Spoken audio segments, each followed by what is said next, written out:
who's now dead.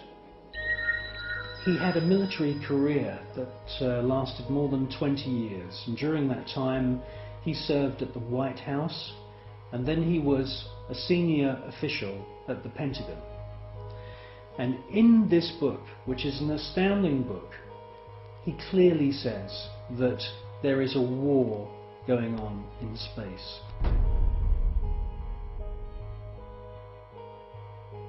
In other words, NASA and the American military have designed weapons.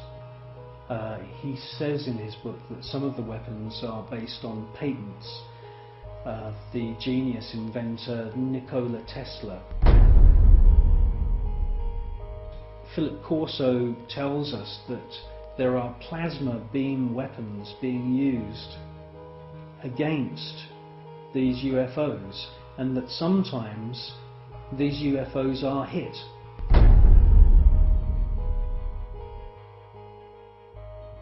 A special team then travel out to wherever it is in the world and collect the wreckage. Now, from the wreckage they back engineer any useful technology. In his book he clearly states that microchips, semiconductors, fiber optics, lasers, many other new metal alloys have all been back engineered from wreckage which they've collected from UFOs which have been shot down by the American government.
I believe that what we're seeing with the footage from Space Shuttle mission STS-48, that we are seeing several intelligently controlled extraterrestrial craft. And yes, I do believe that the flashes are the firing of some very, very top secret weapon which is able to produce an electronic or electromagnetic plasma kind of death ray that is being used against these UFOs. I do believe that that is exactly what we're seeing.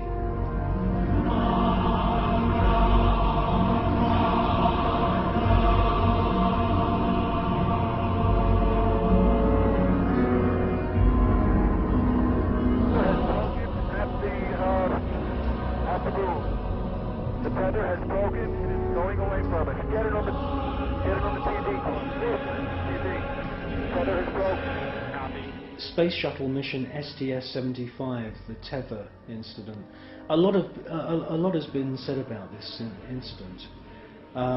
Personally, I feel that most of the objects that you see are actual individual parts of the tether, just floating around in space, and that they're out of focus. It's a fascinating piece of footage, and I wouldn't be surprised if there weren't, quite a few UFOs coming into the scene to check out our technology, just as the same as they've done many times before.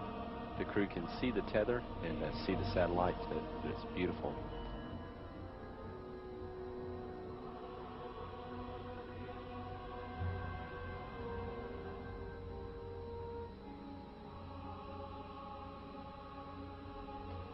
this view showing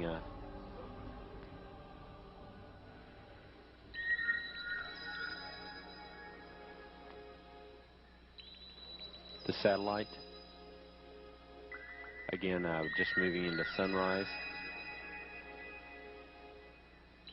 81 nautical miles now from Columbia.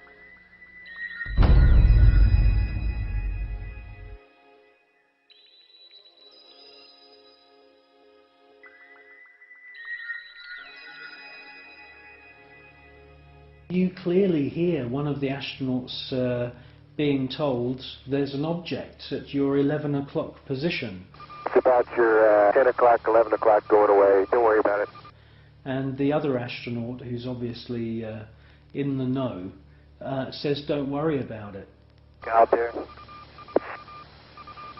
I'm not sure what you're talking about. I suspect that the senior astronauts, the astronauts who've been up more than just once, are fully aware that there is a very large number of unexplainable objects flying around. Never mind.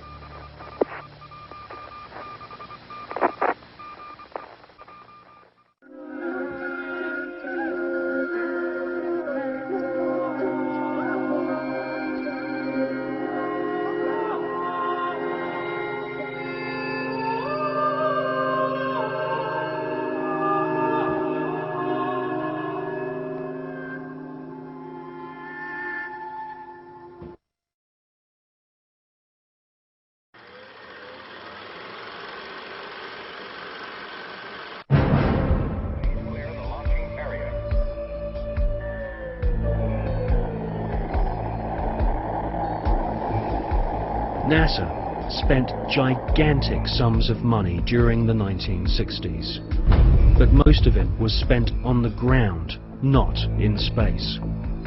Huge American corporations, many of which were manufacturing hardware for the military, made gigantic profits designing space vehicles and, more importantly, life-sized models of spaceships, and even huge stage sets resembling the lunar surface.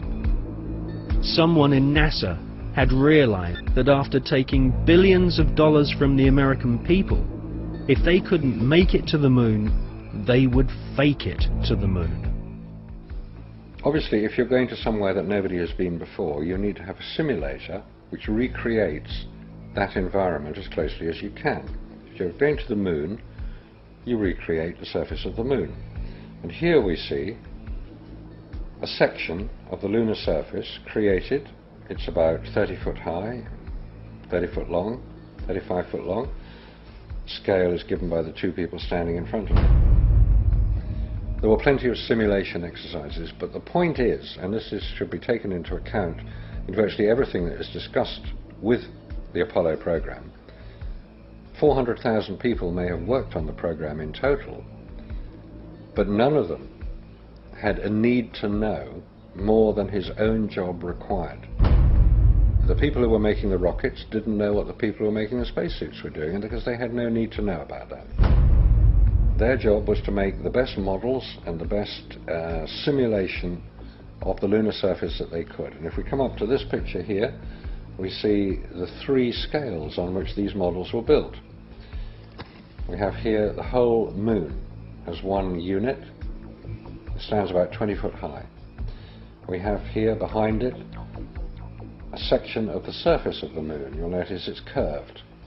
And here we have a more detailed section of the lunar surface. What you're saying is that the images which we're told show a camera pointing out the window of the lunar module as it's coming into land on the moon could well have been filmed previously using these large-scale models. That's right. It could well be that what we are looking at are films of realistic models. We have no means of knowing if they were actually taken on the lunar surface or whether what we're watching is part of the simulation exercise.